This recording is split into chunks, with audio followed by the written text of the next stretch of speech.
வணக்கம். அமரர் கல்கியின் பொன்னியின் செல்வன் பாகம் 5 தியாக சிகரம் அத்தியாயம் 4 நந்தி மூழ்கியது. படகு கால்வாயில் போய்க் கொண்டிருந்த போது இளவரசர் நிமிஷத்துக்கு நிமிஷம் கால்வாயின் நீர்மட்டம் அதிகமாகிக் கொண்டிருப்பதை கவனித்தார். படகு தத்தளித்துக் கொண்டிருந்தது. முருகையன் அதை செலுத்துவதற்கு வெகு பாடுபட்டு கொண்டிருந்தான். புயலின் வேகமும் வினாடிக்கு வினாடி அதிகமாகிக் கொண்டிருந்தது. இருபுறமும் மரங்கள் சடசடவென்று முறிந்து விழுந்து கொண்டிருந்தன.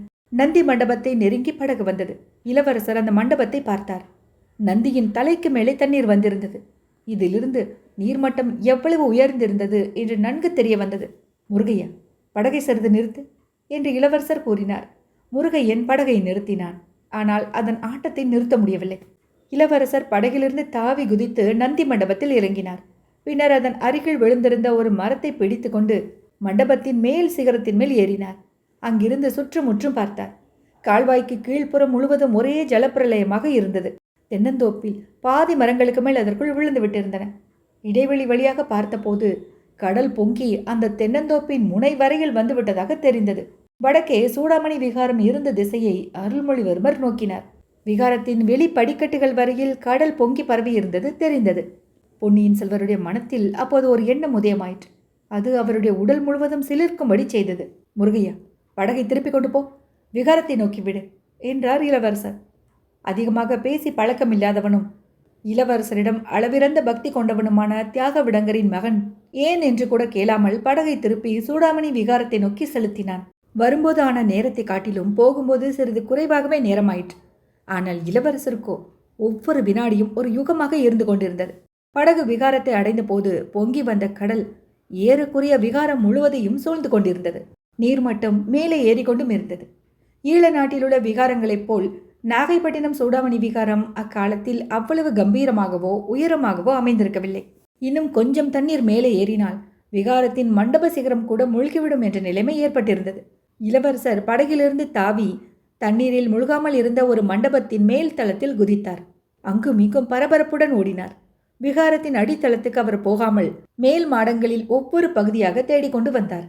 மேல் மாடங்களிலேயே சில இடங்களில் மார்பளவு தண்ணீரில் அவர் புகுந்து செல்ல வேண்டியதாக இருந்தது. மேலும் மேலும் ஏமாற்றம் ஏற்பட்டு கொண்டிருந்தது. கடைசியில் கௌதம புத்தரின் உருவச்சிலை அமைந்திருந்த இடத்துக்கு வந்து சேர்ந்தார். அந்த சிலையின் மார்பளவுக்கு தண்ணீர் ஏறி இருந்தது. அங்கே இளவரசர் நின்று சுற்றுமுற்றும் பார்த்தார். தண்ணீரில் குனிந்தும் பார்த்தார்.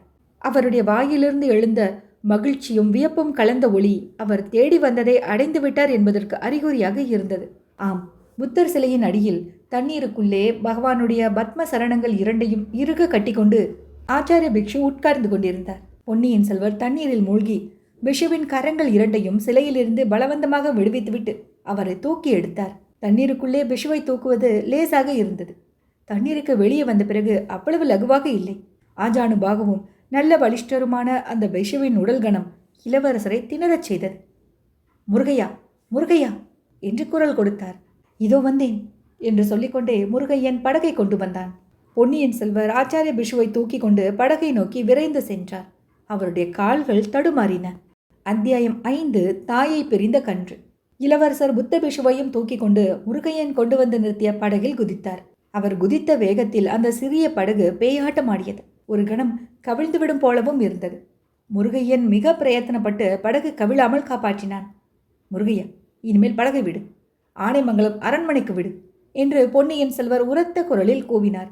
அச்சமயம் உச்ச நிலையை அடைந்திருந்த புயல் காற்றும் புயலில் பொங்கி வந்த கடலும் போட்ட இரைச்சலினால் அவர் கூறியது முருகையன் காதில் விழவில்லை.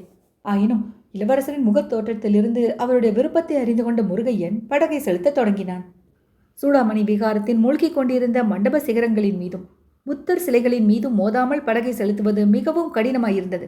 முருகையன் பெரும் புயலிலும் சுழிக்காற்றிலும் நெடுக்கடலில் படகு செலுத்தி பழக்கப்பட்டவனாதலால் வெகு லாவகமாக செலுத்தி கொண்டு போனான். அதை பார்த்து இளவரசர் வியந்தார். அவனுக்கு சற்று உதவி செய்யலாம் என்று அவருக்கு தோன்றியது. ஆனால் புத்த பிக்ஷுவை பிடித்திருந்த பிடியை விட்டுவிட தயங்கினார். அதற்கேற்றாற்போல் திடீரென்று பிக்ஷு இளவரசருடைய பிடியிலிருந்து விடுவித்துக் கொள்ள பிரயத்தனம் செய்தார். அச்சமயம் படகு புத்த பகவானின் சிலையின் அருகே போய்கொண்டிருந்தது. இப்போது கடல் வெள்ளம் அச்சிலையின் கண்கள் வரை ஏறியிருந்தது. இன்னும் சில நிமிடத்தில் சிலையே மூழ்கிவிடும் என்பதில் ஐயமில்லை. இளவரசர் பிக்ஷுவை இறுக பிடித்து கொண்டார். பார்ப்பதற்கு மிக மென்மையான தேகமுடையவராக காணப்பட்ட இளவரசரின் கரங்களில் எவ்வளவு வலிமை இருந்தது என்பதை அறிந்து விஷு வியந்தார் என்பதை அவருடைய முகத்தோற்றம் காட்டியது. நெஞ்சிலே உரம் இருந்தால் உடலிலும் வலிமை உண்டாகும் போலும். இத்தனைக்கும் பல நாள் ஜுரத்தினால் மெலிந்திருந்த உடம்பு. புத்தர் சிலையை தாண்டி படகு போயிற்று. மூழ்கி கொண்டிருந்த அச்சிலையை விஷு பார்த்து கொண்டே இருந்தார். சிலை விரைவில் மறைந்தது. விஷுவின் கண்களில் தாரை தாரையாக கண்ணீர் பெருகியது. இளவரசே, என்ன காரியம் செய்தீர் என்றார் விஷு. அவருடைய உதடுகளின் அசைவிலிருந்து என்ன சொல்கிறார் என்பதை தெரிந்து கொண்ட இளவரசர் விஷுவின் காதின் அருகில் குனிந்து, சுவாமி, அந்த கேள்வியை நான் அல்லவா கேட்க வேண்டும்? என்ன காரியம் செய்ய துணிந்தீர்கள் என்றார். இளவரசை, இந்த விகாரம் 500 ஆண்டுகளுக்கு முன்னால் இருந்து இங்கே இருந்து வருகிறது. மகானாகிய தர்மபாத முனிவரின் காலத்திலே கூட இருந்தது. வீர சைவர்களான பல்லவ சக்கரவர்த்திகள் இதை அழிக்காமல் விட்டு வைத்தார்கள். அப்படிப்பட்ட புராதன விகாரம் என் காலத்தில் என் கண் முன்னால் மூழ்கிவிட்டது. செங்கல் திருப்பணியினால் ஆன இந்த விகாரம் இந்த கடல் வெள்ளத்துக்கு தப்ப முடியாது. வெள்ளம் வடிந்த பிறகு சில குட்டிச்சுவர்களை மிச்சம் இருக்கும். விகாரம் போன பிறகு நான் மட்டும் எதற்காக உயிரோடு வாழ வேண்டும் என்றார் பிஷு. விகாரம் இடிந்து அழிந்தால் மறுபடியும் திருப்பணி செய்து கட்டி கொள்ளலாம். புத்த பகவானுடைய சித்தம் இருந்தால் நானே திரும்பவும் கட்டி கொடுப்பேன். தாங்கள் போய்விட்டால் என்னால் தங்களை திருப்பிக் கொண்டு வர முடியாதே என்றார் இளவரசர்.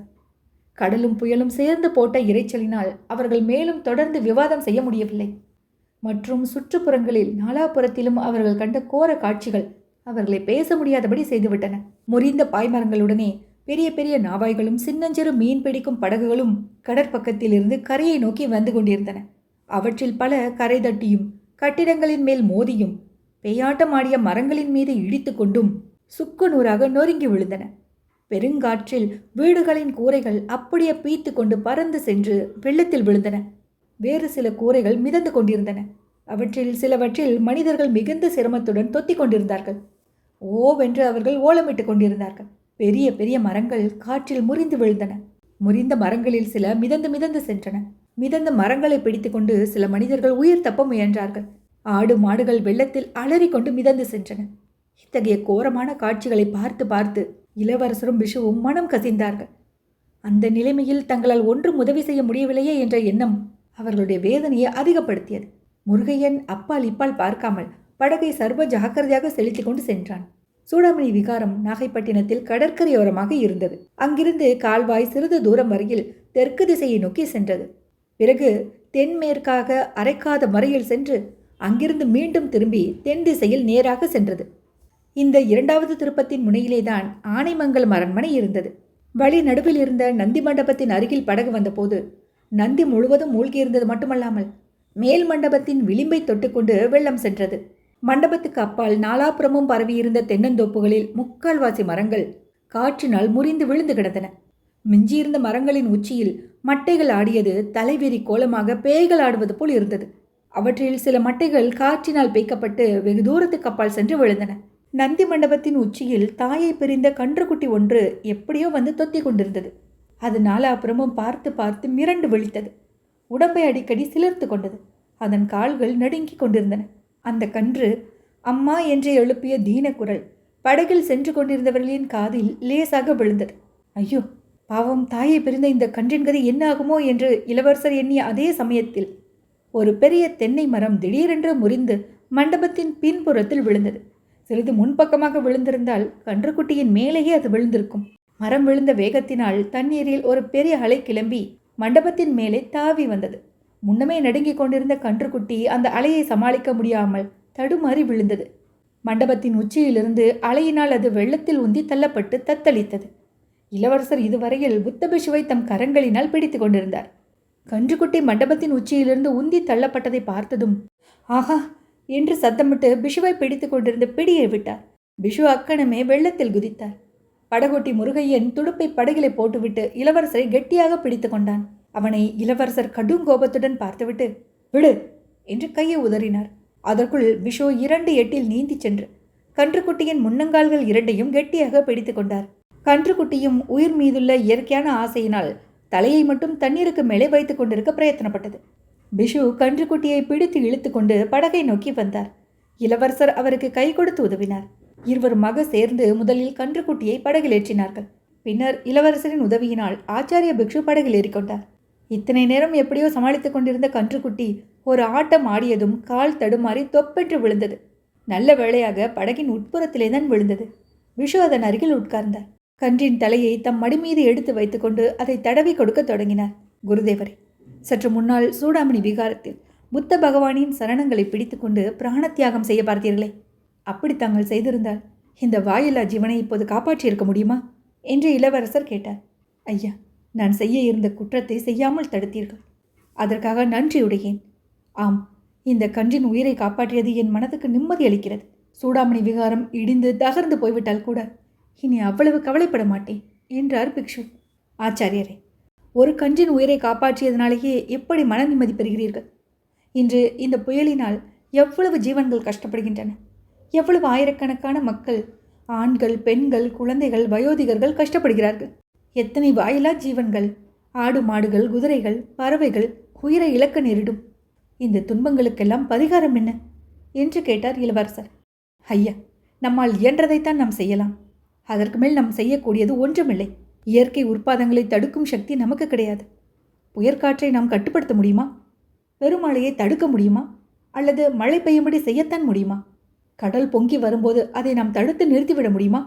கடல்களுக்கு அப்பால் உள்ள கீழே தேசங்களில் எரிமலை நெருப்பை கக்குவதையும் பூகம்பம் நேர்ந்து பூமி பிளப்பதையும் நான் பார்த்திருக்கிறேன். அவற்றுக்கெல்லாம் நாம் என்ன செய்யலாம்?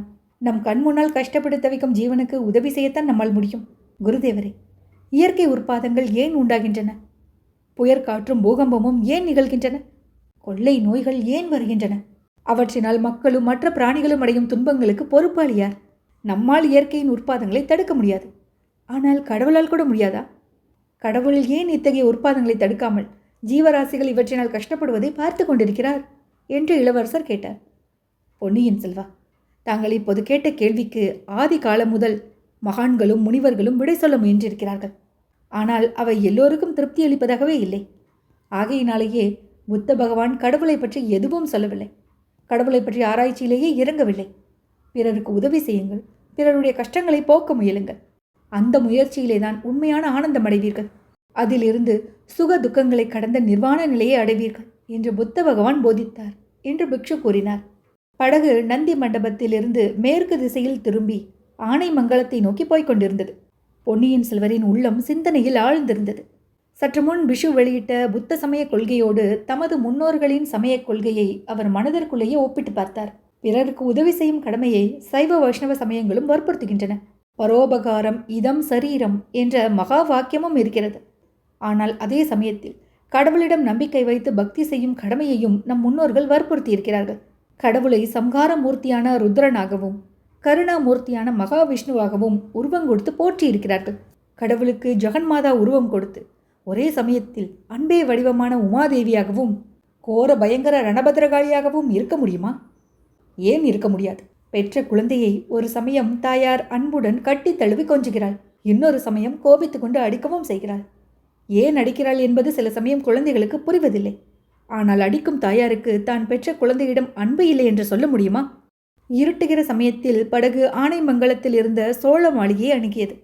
பொங்கி வந்த கடல் அந்த மாளிகையை எட்டவில்லை என்பதை படகில் வந்தவர்கள் கண்டார்கள். அரண்மனைக்கு அருகில் அமைந்திருந்த அலங்கார படித்துறையில் கொண்டு போய் முருகையன் படகை நிறுத்தினான். அதுவரைக்கும் இயற்கையும் படகில் சென்றவர்களிடம் ஓரளவு கருணை செய்தது. பெரும் புயல் அடித்து கடல் பொங்கி வந்தாலும் பெருமழை மட்டும் பெய்யத் தொடங்கவில்லை. சிறு தூறலோடு நின்றிருந்தது. படகு அரண்மனை ஓரத்தில் வந்து நின்ற பிறகுதான் பெருமழை பிடித்து கொண்டு பெய்ய ஆரம்பித்தது. ஆனைமங்கலத்து அரண்மனை காவலன் அரண்மனையின் முன் வாசலில் கையில் ஒரு தீவர்த்தியை பிடித்து கொண்டு நின்றான். சுற்றுப்புறங்களிலிருந்து அன்றிரவு அடைக்கலம் புகுவதற்காக ஓடி வந்திருந்த ஜனங்களோடு அவன் பேசிக் கொண்டிருந்தான். படகு ஒன்று வந்து படித்துறையில் நின்றதை கண்டதும் காவலன் தீவர்த்தியை தூக்கி பிடித்தான். பொன்னியின் செல்வரின் திருமுகம் அவன் கண்ணில் பட்டது. உடனே மற்றதை எல்லாம் மறந்துவிட்டு படித்துறையை நோக்கி ஓட்டமாக ஓடினான். இதற்குள் படகிலிருந்து இளவரசரும் ஆச்சாரிய பிஷுவும் படிக்கட்டில் இறங்கினார்கள். கன்றை மெல்ல பிடித்து கரையில் இறக்கிவிட்டார்கள். காவலன் இளவரசரின் காலில் விழப்போனான். அவர் அவனை பிடித்து தடுத்தார். காவலன் கையிலிருந்து தீவர்த்தி கால்வாயில் விழுந்து ஒரு கணம் சுடர்விட்டு எரிந்து விட்டு மறைந்தது. இளவரசே, சூடாமணி விகாரத்தை பற்றி நானே கவலைப்பட்டு கொண்டிருந்தேன். தாங்கள் இங்கே வந்துவிட்டது மிகவும் நல்லதாய் போயிற்று என்றான் காவலன். நான் சூடாமணி விகாரத்தில் இருப்பது உனக்கு தெரியுமா? தெரியும் ஐயா. இளைய பிராட்டியும் கொடும்பாளூர் இளவரசியும் வந்திருந்த போது தெரிந்து கொண்டேன். யாரிடமும் சொல்ல வேண்டாம் என்று இளைய பிராட்டி பணித்து விட்டு சென்றார். அதை இன்னமும் நீ நிறைவேற்றத்தான் வேண்டும். மாளிகை வாசலில் கூடியிருப்பவர்கள் யார்? கடற்கரையோரத்து கிராமங்களில் கடல் புகுந்து விட்டதால் ஓடி வந்தவர்கள். இரவு தங்குவதற்கு இடம் கேட்டுக் கொண்டிருந்தார்கள். அச்சமயம் தாங்கள் வந்தீர்கள். அவர்களை விரட்டி விடுகிறேன். வேண்டாம் வேண்டாம். அவர்கள் எல்லோருக்கும் இருக்கவும் படுக்கவும் இடங்கொடு. உணவுப் பொருள்கள் இருக்கும் வரையில் சமையல் செய்து சாப்பிடவும் கொடு. ஆனால் என்னை பற்றி அவர்களிடம் சொல்ல வேண்டாம். உன் தீவர்த்தி கால்வாயில் விழுந்து அணைந்ததும் நல்லதாய் போயிற்று. எங்களை வேறு வழியாக அரண்மனை மேன்மாடத்துக்கு அழைத்து கொண்டு போ என்றார் இளவரசர். அவர்கள் அரண்மனைக்குள் பிரவேசித்ததும் புயல் காற்றோடு பெருமழையும் சேர்ந்து சோ என்று கொட்டத் தொடங்கியதும் சரியாயிருந்தது. அத்தியாயம் 5 நிறைவுற்றது.